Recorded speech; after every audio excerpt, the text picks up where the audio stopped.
حضرت آدم علیہ السلام اور حضرت نوح علیہ السلام کے درمیانی زمانے میں اللہ کے 5 نیک اور صالح بندے گزرے ہیں جن سے لوگ بے پناہ محبت کرتے تھے اور ان کی ہدایات اور احکامات کی پیروی کرنا اپنا فرض سمجھتے تھے۔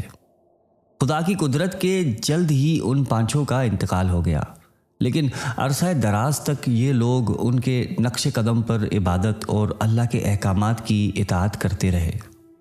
یہ عمل شیطان کے لیے نہایت ہی تکلیف دہ تھا، چنانچہ اس نے انہیں سمجھایا کہ تم جن بزرگوں کی تابع عبادت کرتے ہو، اگر ان کی تصاویر بنا کر اپنے سامنے رکھ لو تو تمہیں عبادت کے دوران خشوع و خضوع حاصل ہوگا۔ وہ لوگ شیطان کے بہکاوے میں آ گئے اور ان کے مجسمے بنا کر اپنی عبادت گاہوں میں رکھ دیے۔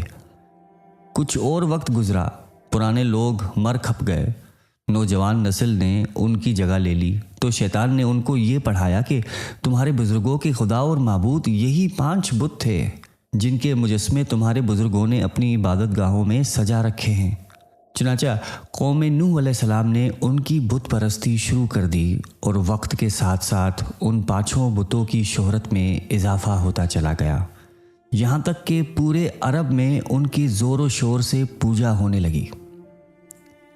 حضرت نوح علیہ السلام کو اللہ تعالیٰ نے 40 برس کی عمر میں نبوت عطا فرمائی۔ طوفان سے پہلے آپ مسلسل اپنی قوم کو وعظ و تبلیغ کرتے رہے، جس کے جواب میں ان کی قوم انہیں سخت ترین اذیتیں دیتی رہی۔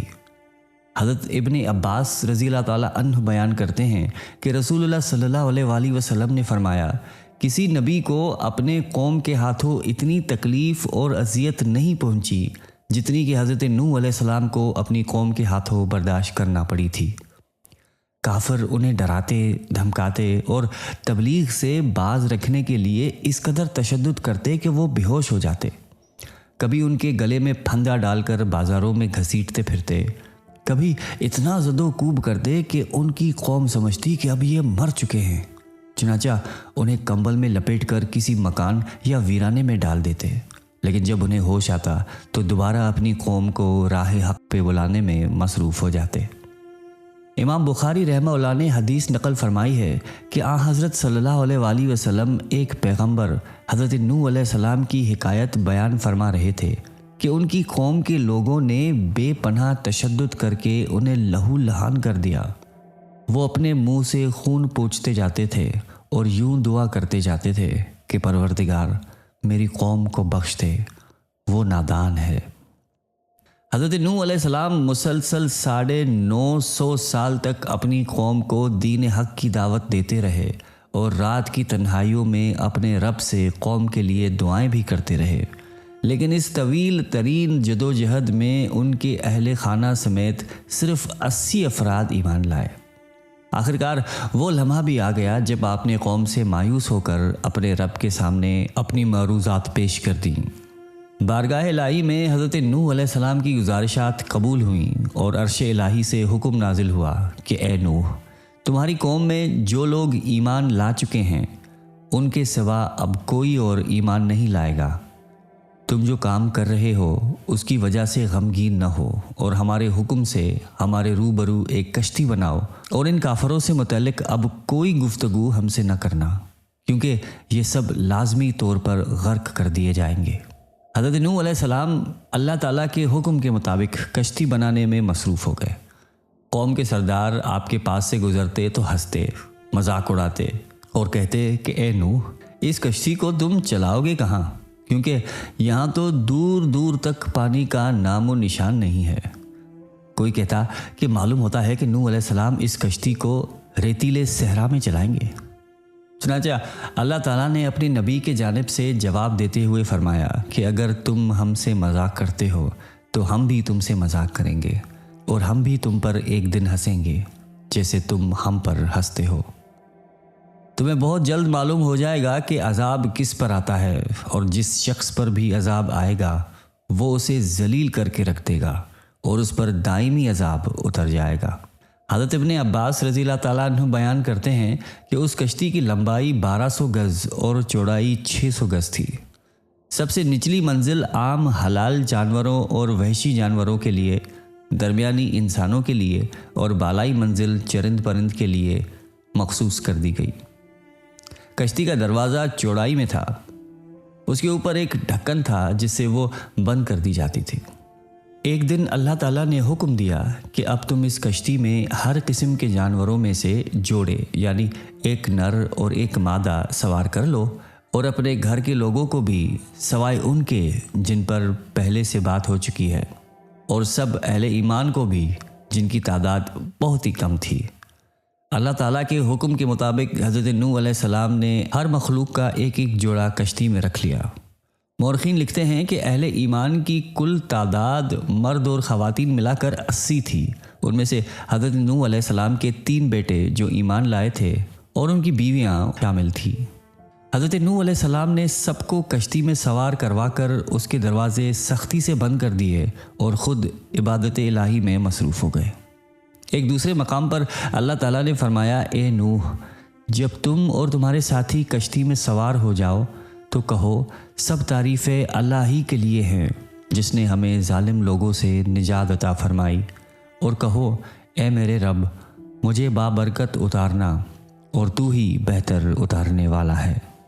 ابھی کشتی میں سوار ہوئے کچھ ہی دیر ہوئی تھی کہ طوفان کے آثار ظاہر ہونے لگے اور دیکھتے ہی دیکھتے زمین کے ہر گوشے سے پانی ابلنے لگا۔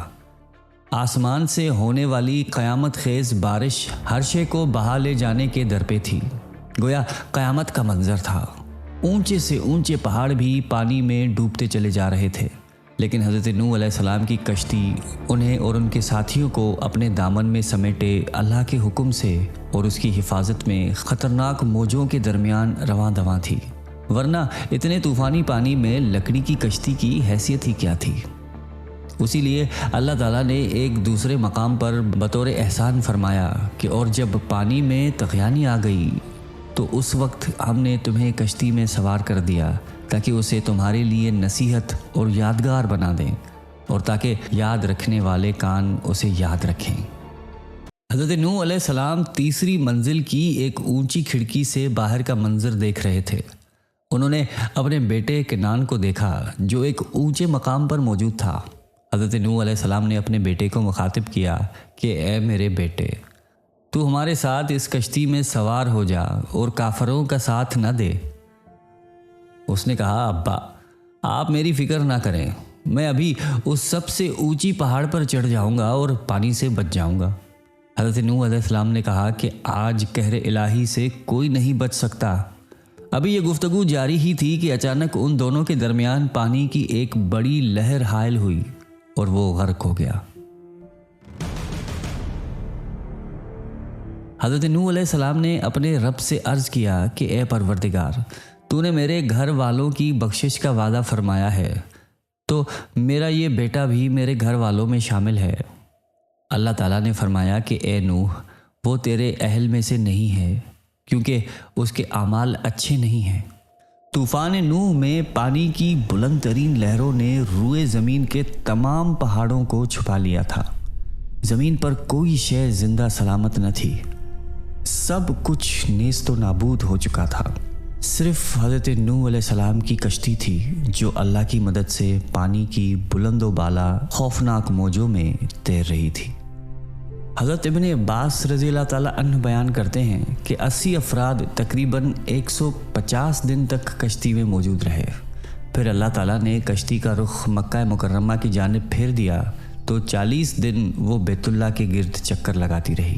پھر مزید 40 روز گزر جانے کے بعد حضرت نوح علیہ السلام نے کشتی کی کھڑکی کھولی اور ایک کوے کو یہ جانچنے کے لیے بھیجا کہ جا کر دیکھو اور بتاؤ کہ طوفان نے زمین پر کیسی تباہی مچائی ہے۔ لیکن کوا واپس نہیں آیا کیونکہ وہ مردار کا گوشت کھانے میں مصروف ہو گیا تھا۔ پھر حضرت نوح علیہ السلام نے کبوتر کو بھیجا تو وہ کچھ دیر بعد واپس پلٹ آیا۔ اس کے پاؤں وغیرہ پر کوئی ایسی علامت نظر نہیں آئی جس سے زمین پر پانی کی موجودگی کا علم ہوتا۔ نوح علیہ السلام نے کھڑکی کے باہر ہاتھ نکال کر کبوتر کو پکڑا اور اندر داخل کر دیا۔ پھر 7 دن گزر جانے کے بعد یہ معلوم کرنے کے لیے کہ زمین کی کیا حالت ہے، آپ علیہ السلام نے کبوتر کو دوبارہ بھیجا۔ کبوتر جب واپس آیا تو اس کے منہ میں زیتون کا پتا تھا۔